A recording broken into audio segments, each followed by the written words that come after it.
Hello everyone, welcome to Study Bus. भाई अगर आपको पता हो 1990 में जो इंडिया का पर कैपिटा इनकम था वो चाइना से ज्यादा था। तो ऐसा क्या हुआ 1990 से 2020 तक कि चाइना की जो आज की डेट में पर कैपिटा इनकम है वो इंडिया से 5 टाइम्स हो गई है। कौन कौन से ऐसे सेक्टर्स हैं जहां पे चाइना ने इंडिया को आउटपेस कर दिया है या फिर इंडिया जो एक अच्छी फाइट दे रहा है। तो इस वीडियो में बहुत ही फैक्चुअल बात करेंगे, काफी सारा डिटेल्ड एनालिसिस करेंगे दोनों की दोनों कंट्रीज का और देखेंगे भाई कहां पे ये फ्यूचर जा रहा है। So my name is Saurabh Kothari, let's start. तो सबसे पहले भाई चैनल को सब्सक्राइब कर लेना ताकि ऐसी जितनी भी इंपॉर्टेंट केस स्टडीज है, MBA revision videos, knowledge based videos, वो सारे के सारे अपडेट्स आपको मिलते रहें। एंड बेल आइकन को प्रेस कर देना ताकि कोई भी वीडियो आपकी मिस ना हो। एंड साथ में हमारा इंस्टाग्राम चैनल है स्टडी बस एजुकेशन, इसको आप फॉलो कर सकते हो for daily basis current affairs पढ़ने के लिए, vocabulary, math shortcuts, LRDI check करने के लिए, ठीक है। एंड अगर आप कैट एमबीए की प्रिपरेशन कर रहे हो तो हमारा जो पेन ड्राइव कोर्स है वो आ चुका है जिसमें आप क्वांट, वर्बल, एलआरडीआई, जीके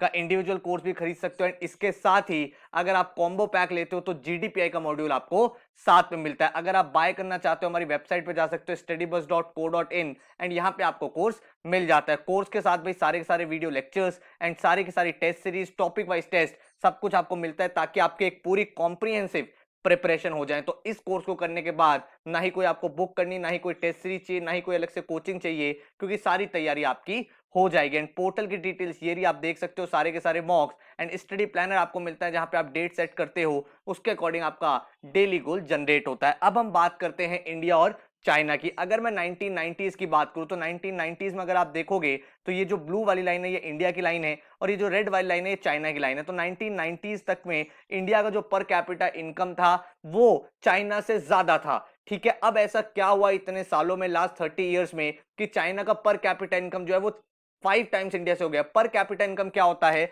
अगर मैं आपसे बात करूं कि per capita income is nothing but average income of a citizen. तो जितने लोग एक देश में रह रहे हैं, एक कंट्री में रह रहे हैं, उनकी एवरेज इनकम कितनी है वो आपका पर कैपिटा इनकम कहलाती है। तो अगर मैं 1990 की बात करूं एग्जैक्ट, तो चाइना का पर कैपिटा इनकम था $318 एंड इंडिया का ज्यादा था $368। तो मतलब इंडिया एक बेटर पोजीशन में था चाइना से। लेकिन 1990 में क्या हुआ, बहुत सारी लिबरलाइजेशन पॉलिसीज आई जिसकी वजह से चाइना जो है एक मेजर हब बन गया मैन्युफैक्चरिंग सेक्टर का। मैन्युफैक्चरिंग सेक्टर की अगर मैं बात करूं तो इन्होंने एक तरह से एक ऐसा रिफॉर्म्स अपनी कंट्री में लेकर आए जिसका बड़ी बड़ी कंपनीज जो थी वो सारा का सारा प्रोडक्शन जो है वो चाइना में करती थी। अब चाइना में सारा का सारा प्रोडक्शन होने लगा तो वहां के लोगों को एम्प्लॉयमेंट मिला, वहां पे डेवलपमेंट हुआ, इंफ्रास्ट्रक्चर डेवलप हुआ, जिससे लोगों की परचेसिंग पावर भी बढ़ गई। एंड इवेंचुअली जो आज की डेट की बात करें तो अप्रोक्सीमेशन कहा जा रहा है कि जो चाइना की पर कैपिटा इनकम है वो 10,000 को क्रॉस कर गई है। मतलब 5 टाइम्स इंडिया से हो चुकी है इनकी पर कैपिटा इनकम। तो अगर हम इस एनालिसिस को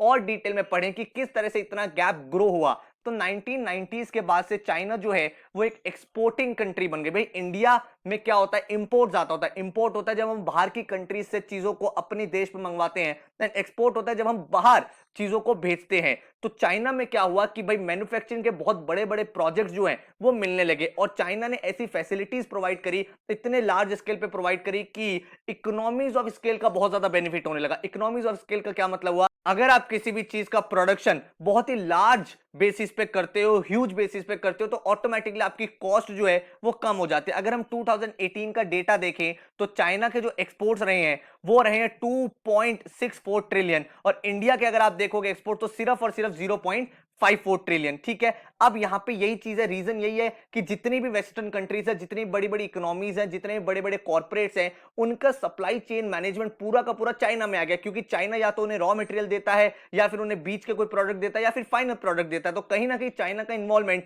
मोर और लेस सारी की सारी कंट्रीज में हो चुका है, सारे के सारे कॉर्पोरेट में हो चुका है। इंडियन कंपनीज ने 1990 में अपॉर्चुनिटी मिस कर दी और इसीलिए जो चाइना है वो इतना ज्यादा ग्रो आज की डेट में हो गया। अगर मैं आपसे बात करूं जीडीपी की भी, तो जीडीपी भी अगर आप देखोगे तो चाइना का जीडीपी $14 ट्रिलियन है और इंडिया की जो इकोनॉमी है वो $2.9 ट्रिलियन के आसपास है। तो ये चीज जो है ना, ये चीज थोड़ी सी देखने वाली है कि इंडिया ने कहां कहां पे लूज आउट करा और चाइना ने किस तरह से अपने डोमिनेंस को बिल्ड किया। अगर मैं आपसे बात करूं कि लास्ट 3 डेकेड्स में, मतलब लास्ट 30 इयर्स में इंडिया ने कहां बेटरमेंट किया, तो इंडिया का सर्विस एक्सपोर्ट अच्छा रहा है। अगर हम 2018 का डेटा देखें तो चाइना की जो सर्विसेज है वो 3.6 बिलियन का उन्होंने एक्सपोर्ट किया है, वहीं इंडिया का जो है सर्विस वो 205 बिलियन है। मतलब एक तरह से काफी कॉम्पिटिटिव यहां पे इंडिया रहा है जब भी सर्विसेज की बात है, और इसीलिए कहा जाता है चाइना जो है एक मैन्युफैक्चरिंग देश है और इंडिया जो एक सर्विस बेस्ड कंट्री है। ठीक है, अब यहां पे एक अच्छी न्यूज है कि हमारी सर्विस में एक अच्छी कॉम्पिटिटिवनेस, और उसका रीजन क्या है, हमारे सर्विसेज एक्सपोर्ट्स इसलिए ग्रो अप हुए हैं क्योंकि जो हमारी सॉफ्टवेयर कंपनीज हैं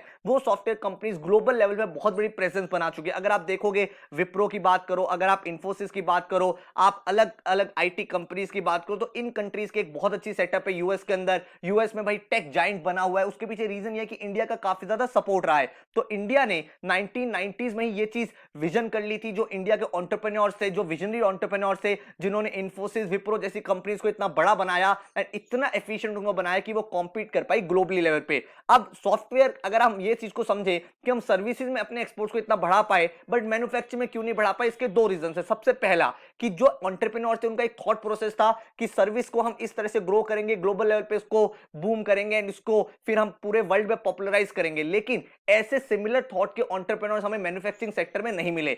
सेकंड इंपॉर्टेंट थिंग है कि उस टाइम गवर्नमेंट जो है उनका बहुत ज्यादा इन्वॉल्वमेंट नहीं था सॉफ्टवेयर इंडस्ट्री में, तो जो एंटरप्रेन्योर थे वो फ्रीली डिसीजन ले पा रहे थे, गवर्नमेंट की बहुत ज्यादा रिस्ट्रिक्शन नहीं थी, तो उन्होंने जल्दी ग्रो कर दिया and world wide competitive companies को बिल्डअप कर दिया। लेकिन मैन्युफैक्चरिंग में बहुत सारे रिस्ट्रिक्शन गवर्नमेंट लगा रही थी, अपना कंट्रोल भी अपने पास रख रही थी, जिसकी वजह से हमने मैन्युफैक्चरिंग हब बनने की जो अपॉर्चुनिटी थी वो मिस आउट कर दी थी। अब इसके बाद अगर हम देखें मैन्युफैक्चरिंग सेक्टर में और क्या खराब हुआ, वो खराब यही हुआ कि हमारा ऐसा सिमिलर फॉर्मूला डेवलप नहीं हुआ जो हमने सर्विसेज में डेवलप किया, जिसकी वजह से हम एक एक्सपोर्ट ओरिएंटेड नेशन बन पाते। लेकिन कुछ कुछ फील्ड थी जैसे टू व्हीलर्स थे, या फिर अगर आप देखोगे थोड़ा बहुत और ऐसी चीजें जहां पर एक्सपोर्ट कर पा रहे हैं बट बहुत बड़े लेवल पे हम एक्सपोर्ट नहीं कर पा रहे हैं, है ना। तो इसीलिए अगर हम देखें तो हमारे सामने ये चैलेंज आया कि हमारी डिपेंडेंस जो है बहुत ज्यादा इंपोर्ट्स पे हो गई। और अगर आप इंपोर्ट का डेटा यहां पे देखोगे तो आपको पता चलेगा इंडिया जो है वो इवन बेसिक प्रोडक्ट को भी इंपोर्ट करना पड़ता है। अगर आप फार्मास्यूटिकल कंपनीज देखो, इंडिया की फार्मास्यूटिकल कंपनीज वर्ल्ड वाइड बहुत ज्यादा पॉपुलर है,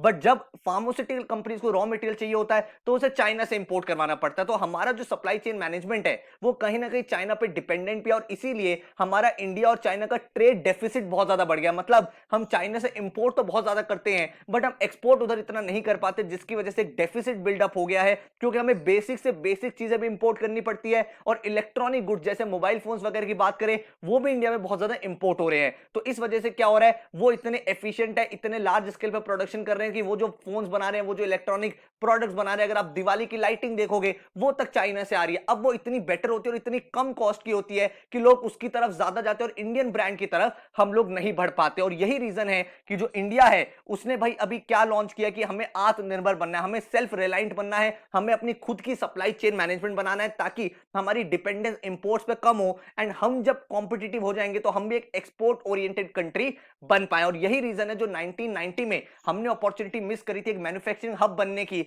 अभी वो फिर से एक अपॉर्चुनिटी निकल के आई है जहां पे हमारी कोशिश ये है कि हम एक मैन्युफैक्चरिंग हब बन सके, हमारे जो लोकल प्रोड्यूसर्स हैं वो ग्लोबली कॉम्पीट कर सके। जैसे हमने आईटी सेक्टर्स में इतनी बड़ी बड़ी कंपनीज बनाई है जिनका पूरे वर्ल्ड वाइड प्रोजेक्ट चलते हैं, यूएस में टेक जाइंट बनने के पीछे हमारे इंडियन कंपनीज का बहुत बड़ा रोल है, तो वैसे ही हम मैन्युफैक्चरिंग लेवल पे, वैसे ही हम प्रोडक्शन लेवल पे भी चीजों को इंप्लीमेंट कर पाए, वो मॉडल को रेप्लिकेट कर पाए, जिससे हम ये सारी की सारी चीजें वर्ल्ड में भी एक्सपोर्ट कर पाए। इसकी हेल्प से हम भी एक मैन्युफैक्चरिंग हब बन पाएंगे, हमारे ट्रेड डेफिसिट्स कम होंगे एंड ऑटोमेटिकली हमारा जीडीपी बेटर होगा, हमारी पर कैपिटा इनकम भी बेटर होगी। तो आई होप आपको ये फैक्चुअल वीडियो काफी अच्छी लगी होगी। काफी सारी इधर उधर आप लोग बातें पढ़ते हो, देखते हो, बट ये मैंने आपको 30 इयर्स का एक ब्रीफ एनालिसिस दिया है किस तरह से दोनों कंट्रीज ने एक दूसरे को ग्रो कराए। तो जब 1990s में एक अपॉर्चुनिटी थी जब दोनों कंट्रीज एक दूसरे के लगभग इक्वल थी, वहां पे चाइना एक बना मैन्युफैक्चरिंग हब और इंडिया जो है वो एक सर्विस में ज्यादा चला गया और मैन्युफैक्चरिंग में उसने ज्यादा कुछ नहीं किया, जिसकी वजह से आज की डेट में चाइना जो है एक $14 ट्रिलियन